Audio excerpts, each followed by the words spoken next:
YouTubies, this is Bob Hickman. It is so awesome to be back with you. You guys are rocking. Well, I tell you, I've been sitting here this morning. I was reading this book. It's my book on Messages from Rose, and I was thinking about last night, our Saturday night seance. We had a really wonderful time. And if you haven't seen that, that's the video right before this. You got to go check it out. Last night we actually did a Ouija board seance, and it was fascinating. We had a young soul come through named George, and we helped get him over. So if you didn't see that, you wanna go see that. Anyways, I'm just sitting here. It's Sunday. Hey, how you like my shirt? I got on the sun today. Isn't that cool? Sun for Sunday. And I'm just putting on my evil eye pendant. And for those of you who may not been here earlier in the week, we also did a video on the evil eye. And if you haven't seen that, check that out. It's in the queue just right before the seance one. So we had the evil eye on Friday and the seance on Saturday.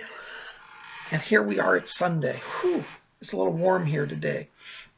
Anyways, a lot of you have been writing asking about tarot. So Psychic Bob, will you tell us a little bit more about the tarot? And, I was thinking about that. And I thought, you know what? I love tarot. I used to read tarot cards. I still read them occasionally. And I enjoy it. It's a lot of fun for me. And but, I was thinking, everybody can teach you how to read the tarot. And we'll certainly do videos on that. But, what I've been picking up the undercurrent of a lot of people's questions basically are, what is the tarot? What's the real meaning behind it? Where does its power come from? And so I thought today we would talk about the mysteries of the tarot. In fact, as I was putting this video together, I realized there's so much to the tarot. We're going to have to probably do 2 days on this. So today we're going to just do part 1, and we're going to focus on the mysteries of the major arcana. Now, just to give you a quick overview, the tarot consists of 2 parts. The first 21 cards is its own suite called the Major Arcana. The second part of the cards, the remaining cards, the 61 cards? I don't know. I don't do math. Anyway, 72 minus 21. You guys know the math. The remaining cards are the Minor Arcana, which are a different set. And it's believed actually at one point that they may have been totally separate decks and at some point merged. But what's really fascinating is that, a lot of people when they start tarot don't understand the major arcana. It's kind of a mystery to them. And the major arcana certainly is kind of strange and esoteric. It seems to be a loose collection of 21 images that don't really seem to make sense at first. For example, the first card is the Fool. Okay, so you got a guy walking off a cliff. Like, well, what's that mean? Is that a warning? What does it mean? And then you'll notice it has the number 0 up at the top. Well, each card, by the way, and I'm talking about the Rider-Waite Coleman Smith deck.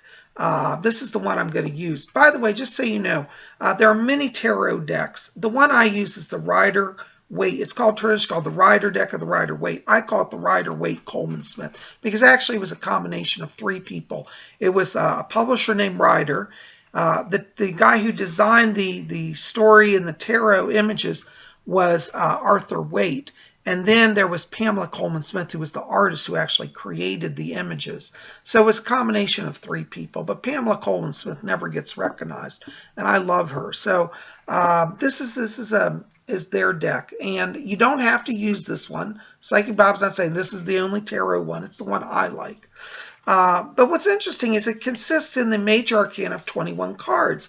And as you look through them, you say, well, gee, some of these are scary. Like, look, we got the Death card here. Ugh, that's scary? I don't want to read that.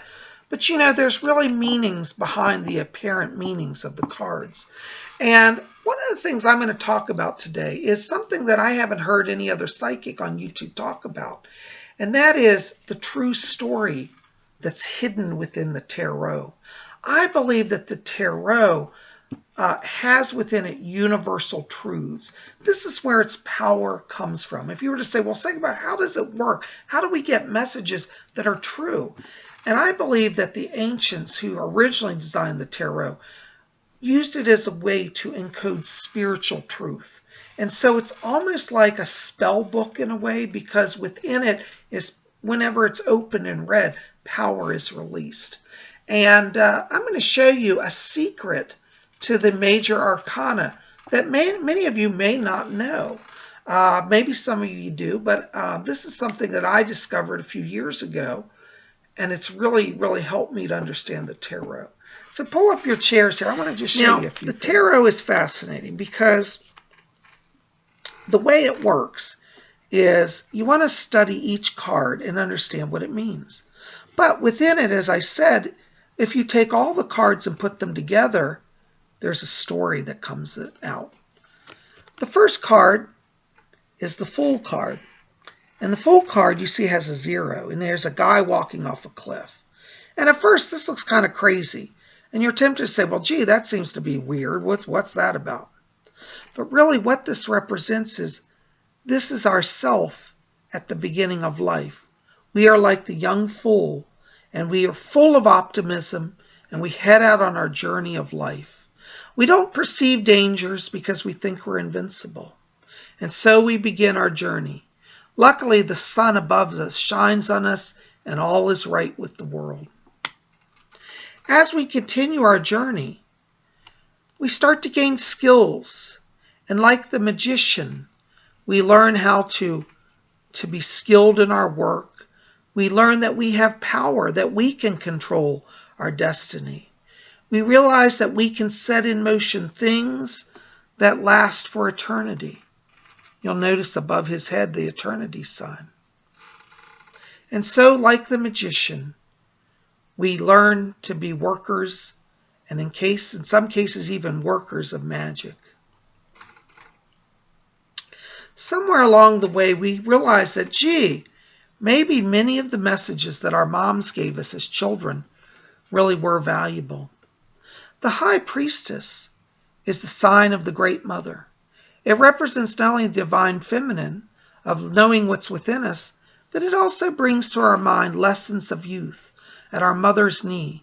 Perhaps the stories our grandmother told us of her youth are now valuable at this point in our life. As we step out and learn our skills, we also learn to hear our inner voice and remember the lessons of youth that maybe we discarded. This wisdom leads us to joy, and eventually we discover that we want to have somebody else along with us on our journey. And this is where we find our partner in life. This is the Empress, and this is also our wife. And we soon discover that the Empress is the divine feminine. She gives us power for our own journey, nurtures us, and helps us be all that we can. When we're weak, she's strong for us and hopes for us. This is our partnerships, and this reminds us that love is part of our journey. As the years go by, we grow in knowledge, wisdom, we mature. We take on a greater role in the community. We might become a community leader. This is the age and the stage of life where we understand that we have responsibilities, that we are part of the community and may be called to make decisions and to be the leader.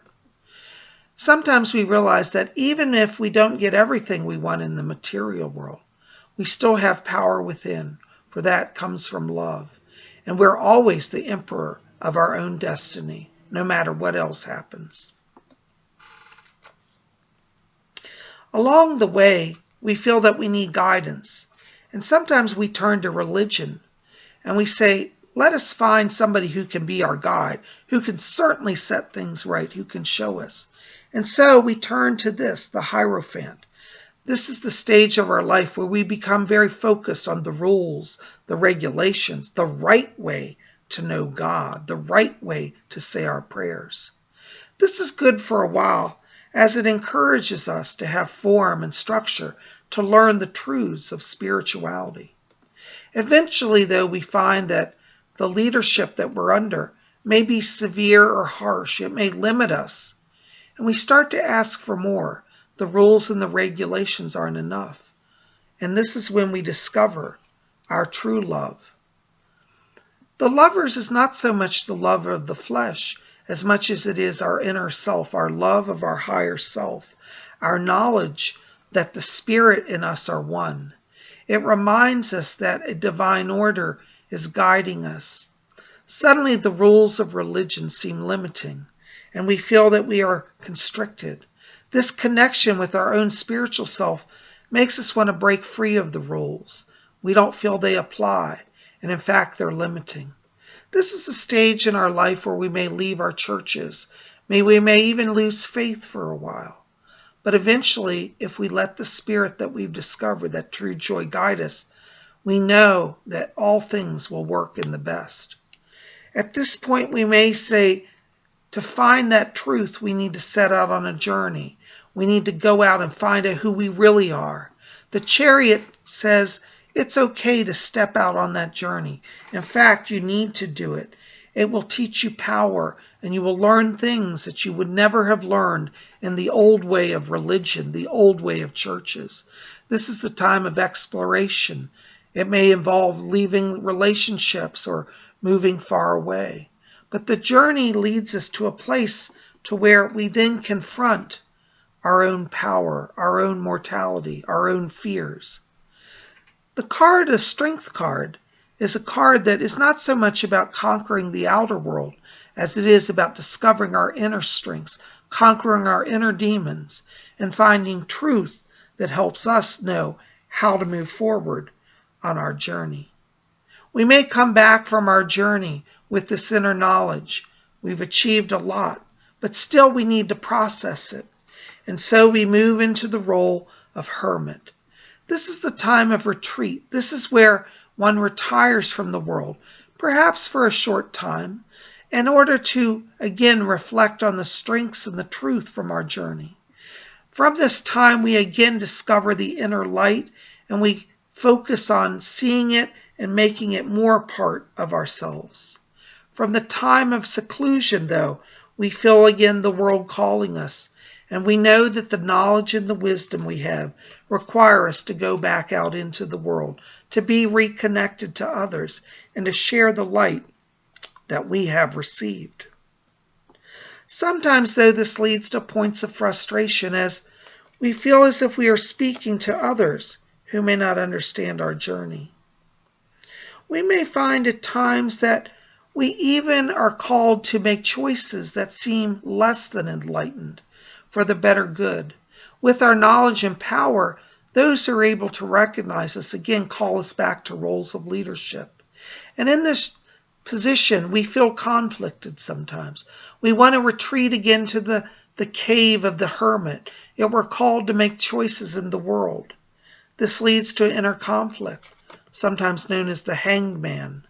The hangman is about how do we balance that inner world? How do we balance the outer world? How do we have patience? What do we do in time of crisis? The hangman is a card that says be patient and remember that truth lies within. And if we wait on the universe, we will see dramatic change at times, change that comes from wisdom. Death is not so much the death of the body, but the death of the old ways of impatience, of immaturity. As we have returned from our journey, we have the wisdom to see the eternality of our choices. We have the wisdom to see that life and death are intermingled, and we need not fear it, but accept the change. Sometimes we become giddy with this reality, and we're tempted to go to extremes that may even endanger us. It is at this time that overindulgence may occur in our lives. We may drink excessively to drown out the challenges. We may overeat to compensate for the pain. But in this, remember, because we've made connection with the higher self, our guardian angels watch and guide us. This leads us back to our original lessons. Again, we are reminded of balance, of wholeness, of temperance. But just when we achieve balance, the voice of those who are less enlightened arise. They want us to give up our spiritual truth, our knowledge. They want us to go back to being the way we used to be. Sometimes we might be tempted to go back to that. And in some cases, we may make foolish choices, thinking that to go back to the simpler way before we had knowledge would be easier. But you see, it's at that choice, if we make that and we abandon, that we meet with calamity. We realize that to return to our old unenlightened path really will not bring us happiness. and we'll face struggle until we accept who we really are. And who we really are is a child of the divine, that the Spirit enlightens and leads us. And like the star, we have hope always to guide us. The star is a reminder that we are pure, that within we are light, and to drink the waters of life. It's a time of quiet and of healing. The gentle moon reminds us again to come back to our mother's lessons. What did she teach us? How do we feel? How do we express ourselves? What did our lovers teach us? The moon is the divine feminine, again reaching into our soul and healing us, nurturing us, and loving us.